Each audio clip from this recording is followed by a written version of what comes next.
Hi Gemini, kamusta kayo? Hope you're all doing well. And welcome back to 1111 Pinoy Tarot. In today's reading, tingnan natin kung ano yung energy ng person mo towards you and towards the connection. Anong nangyayari sa inyong romantic, love, relationship, or situationship? Gemini, please, Gemini.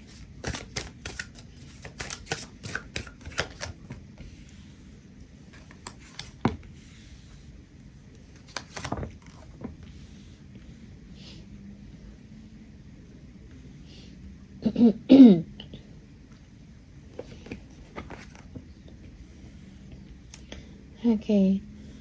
Yung pagmamahal mo or kung ano ka, Gemini, sa person mo, that is something irreplaceable, no? Para sa person mo, okay? Also, this person, kung meron mang mga, siguro, issues or siguro nagkaroon ng isang malaking issue or problema sa inyo, no? Merong regret sa person na to, okay? This person is also need time and space, no, para makapag-isip siya ng maayos about sa inyong dalawa. Also, this person is asking, no, kung may pagbabago pa ba or magandang pagbabago na mangyayari sa dynamics ng inyong relasyon. Okay? Yeah, for some of you, yes, no, merong disappointment dito. Your person is disappointed of the situation, but you are someone that cannot be replace, no? Para sa kanya, Gemini. Okay. Tingnan natin. Ano yung energy from the tarot for you, Gemini?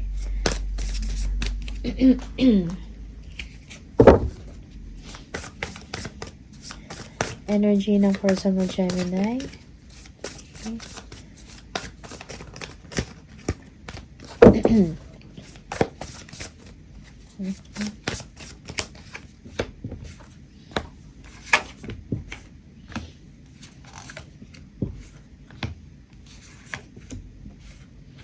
Okay, this person wants to propose to you. Okay. Lagi kang sa isip ng person na to the point na nagkukos na to ng anxiety sa kanya or stress. Okay. But your person is not giving up. This person, para sa kanya, yung relationship niyo is something special or merong level up na nangyari sa relationship, no? Nag-level up ang inyong relasyon, no? Ang inyong connection, no? Para sa kanya, this is something serious, okay? Yeah, for some of you, this person, sometimes hindi ganun ka-stable ang kanyang pag-iisip in a sense na nag-iisip siya ng negative about sa inyong dalawa or connection. Feeling niya, may nagawa siyang kasalanan or something like that na hindi mo deserve or merong paranoia, okay? Yeah. You might be dealing with a Cancer, Leo for some of you, or fire sign, Aries, Leo, and Sagittarius, Capricorn as well, okay? Yeah, your person is hoping, no, wishing na magkasama kayong dalawa. Siguro magkalayo kayo or merong distance sa inyong location, okay? Maaring siya ay nasa ibang bansa, no? Or magkaiba kayo ng countries, okay? For some of you. Okay, this person also is obsessed, no? Obsessed about you, naalala ka niya, or kung magkalayo kayo, yes, lagi kanyang iniisip or inaalala. Okay? Meron ding addiction dito sa part ng person mo. Sometimes, nag-overthink siya, no, about you, about sa situation ninyong dalawa, or about sa connection. But definitely, parang ikaw yung nagpapasaya sa person na to. You complete this person, no, para sa kanya. Okay? Yeah. Also, this person is proud of you, Gemini. Okay. This person, no, is thinking about his or her future, no? Siguro meron siya mga plans, no? Nag-iisip siya about sa stability ng kanyang trabaho, ng kanyang finances. Also, this person is kailangan niya maging maingat sa kanyang mga desisyon. Yeah, siguro meron siya mga complex decision na kailangan gawin, no? Mga choices. So, kailangan niya maging confident, maging smart, no? Or wiser sa mga gagawin niya or sa mga pipiliin niya. Okay? Yeah, for some of you, yes, this person is nakafocus ngayon sa career niya, no? Sa success na meron siya. He or she is determined, no? Na magkaroon siya ng success sa kanyang trabaho. For some of you, this person is traveling, okay? Yeah, may mga important na achievements yung tao na to. Yeah. Again, you might be dealing with a Cancer, Scorpio, Aries. Okay, this person loves you, Gemini. Pero hindi lang din siya ganun ka-expressive sa kanyang nararamdaman. Okay, this person is compassionate, no? Merong walk away dito, no? Siguro merong problems dito of siguro inaantay ka palagi ng tao na to, waiting, nag-aantay ng inyong tawag or ng inyong message, something like that. And this person, siguro nag-give up siya, something like that, no? And now, merong spiritual growth sa kanya or enlightenment na kailangan niya i-prioritize, no? Siguro yung trabaho niya, ang kanyang finances or stability. Okay? He or she is pursuing, no? Yung dreams niya or pangarap niya. Okay? Yeah, this person wants to talk to you, Gemini. Yeah, parang gusto magkaroon kayo ng bonding, no? Yeah, being together, nag-uusap, no? Compatible kayong dalawa, okay? In an emotional level. Also, this person is dreaming about having a family with you. Okay, but, yeah, dreaming, no? Thinking about it. Siguro, this person is making a decision. Oh, merong separation. Okay, and this is something na parang nagpapagulo ng isip mo or nagpapagulo ng isip niya. Okay, parang merong unexpected. For some of you, yeah, for some of you, Gemini, okay, walang follow-up or follow-through sa communication. Merong ghosting na nangyari dito unexpectedly. And this person, parang nagbigay ito ng confusion and doubts, no, sa person mo. Yeah. Walking away, no? For some of you, maybe this is you, Gemini, you are walking away from any trouble or problems, no? Something na problematic na situation. Okay? Also, this person, no? Parang, kahit na may separation, naiisip ka pa rin niya. Okay? Parang hindi siya makaget over sa inyo, Gemini.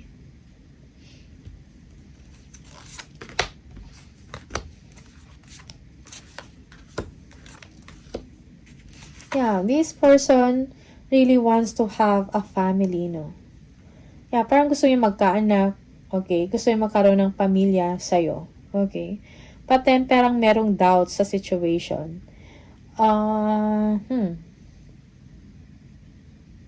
Doubts or hindi ganun ka-consistent, no? Hindi ganun ka-consistent siguro yung inyong communication or kung ano man yung connection na meron kayo. Kumbaga, hindi ganun ka-stable. Okay? Yeah, for some of you, merong third party dito.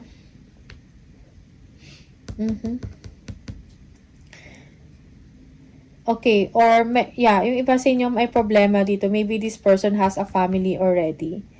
Okay, you want this person to communicate with you, pero parang hindi niya magawa dahil merong family, something like that, okay? That's why nagbibigay ito na, kaya hindi ganun ka-stable ang inyong connection or ang inyong relasyon. Okay? Paano man yan? Yeah. Yeah, this person wants a new beginning, a fresh start, no? He or she wants also like a commitment, no? Sa inyong dalawa. Yeah, gusto niya i-grow, i-nurture yung relationship, yeah, parang gusto niya isalba, no? For some of you, kung nagkaroon man dito ng separation, something like that. Yeah, may malaking age gap dito. Okay. Yeah, for some of you, this person, this person is looking forward to meet you, okay? Or looking forward to receive a message from you. Or, parang nag-expect yung person na to na bisitahin mo siya. Something like that. Okay, Gemini. Merong age gap dito. Okay, that's for some of you. Yeah, commitment, marriage. Yeah, yung person mo may concern about marriage and commitment dahil siguro sa isang age gap. Or maybe this person is in a new relationship also, no? Na parang younger than him or her. Okay. Merong clarity of the situation para sa kanya. Para nakikita na niya, clear, no? Yung thoughts niya, nakikita niya kung ano nangyayari sa kanyang sitwasyon ngayon. Alright? Also, this person wants to be successful when it comes to relationship or love relationship. Gusto niya magkaroon ng ano tawag dito? Parang gusto niyang makasal. Okay? Or kung papasok man siya sa isang relasyon, gusto niya yung pangmatagalan na may commitment, may seryoso at pakakasalan. Okay? Yeah. For some of you, ito yung energy. Just take what resonates for you, no? Sometimes reverse yung role.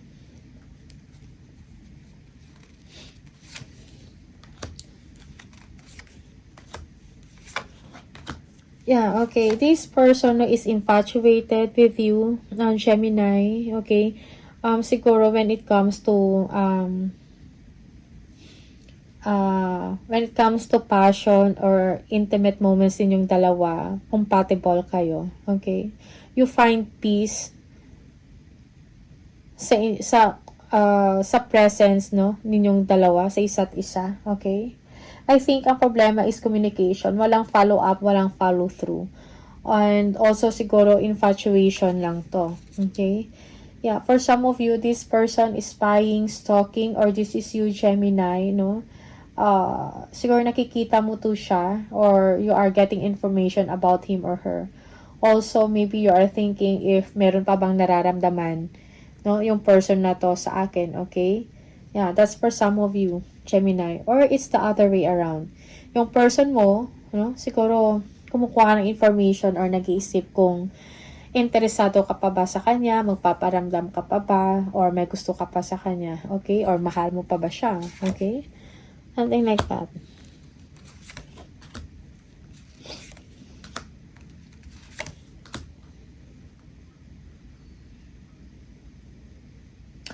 Yeah, this person wants to get pregnant, no? And to have freedom or be independent, no? Sa kanya. Siguro meron siyang, siguro pinag-iisipan niya to ng mabuti or kailangan niya to pag-isipan ng mabuti kung gusto niyang mabuntis or gusto niyang mag-pregnant, no? Sometimes, maybe this person is deceiving himself or herself, no? Merong deception dito or dishonesty, something like that. Okay? Yeah. Yung person na to is thinking, no, about sa future niya, about sa sarili niya. Okay?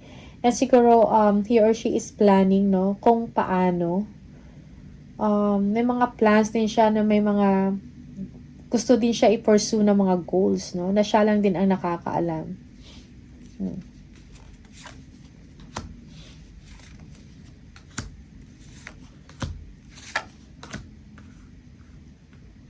Yeah. Okay. Yung ba sa inyo, this person, no, pinag-iisipan niya to ng mabuti. Parang he or she is just waiting. Or, yeah, or if she wants to get pregnant, she is just waiting for the perfect timing or for the right time, no, para mabuntis. Something like that, no. Or, siguro, he or she is just juggling, no, two situations. Or madami siyang ginagawa, busy, okay? This person, parang ang naging problema is like, parang ang daming deception or dishonesty na nangyari sa kanya. Parang he or she is looking for a true love. No, something na sincere sa kanya. Okay? And this person is heartbroken. And this person, parang naghahanap siya ng someone na magbibigay sa kanya ng isang long-term or seryoso na relationship at commitment. Okay? He or she is planning for the future, no? And meron ding nangyayari sa kanya improvement when it comes to finances or when it comes to work.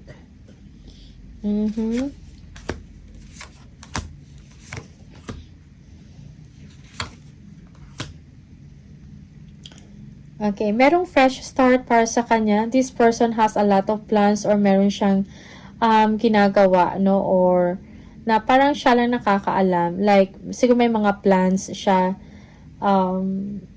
maybe to purchase something, okay? Or meron siyang gustong i-achieve, no? Pero siya lang din ang nakakaalam yun. That is in secret, okay? Also, this person, no? Parang, siguro, meron ding realization sa part niya na bago siya gumawa ng desisyon, kailangan niya muna i-consider carefully, no? Yung mga bagay-bagay bago siya gumawa ng action or gumawa ng isang desisyon. Okay? So, this person is growing smarter, no? Or becoming smarter sa mga desisyon niya. Okay? This person, no, feels sometimes, no, parang sa labas happy, pero deep inside, he or she is lonely. Or kasi parang meron siyang gustong i-accomplish or hindi siya ganun ka-satisfied or happy when it comes to love relationship. Okay? Sometimes this person is manipulating or deceiving himself or herself. Okay? No? Also, this person is manifesting things, no? Manifesting yung mga pangarap niya, kung ano yung mga goals niya. Okay? And he or she is making things happen. Alright?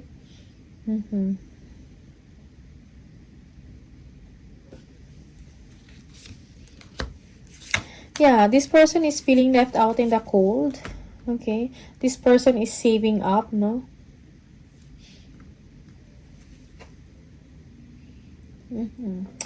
This person is waiting for you to take action or siguro nag-aantay to na magparamdam ka.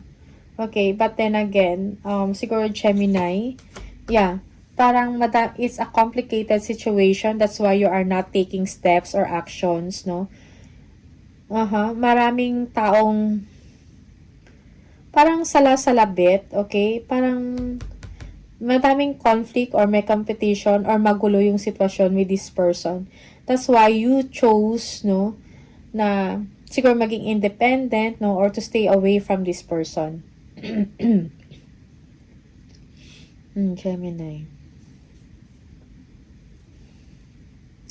Merong silent treatment dito or walang pag-uusap, no action, no, sa inyong dalawa.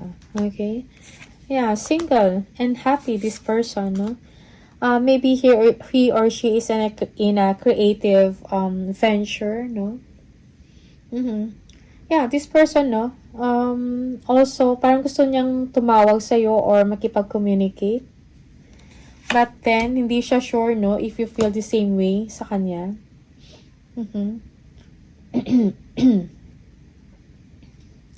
This person is acting cold, no? Parang wala siyang nararamdaman. But he or she is recovering, no? From heartaches, no? From a painful experience, no? Yeah. Merong completion sa part ng person na to and merong new beginning para sa kanya. He or she is open for a possibility, no? Siguro nag-enjoy siya sa mga friends niya, sa mga groups niya, something like that. Meron siyang ginagawa na a certain goal, no? Yeah. He or she is spending time with his friends or family.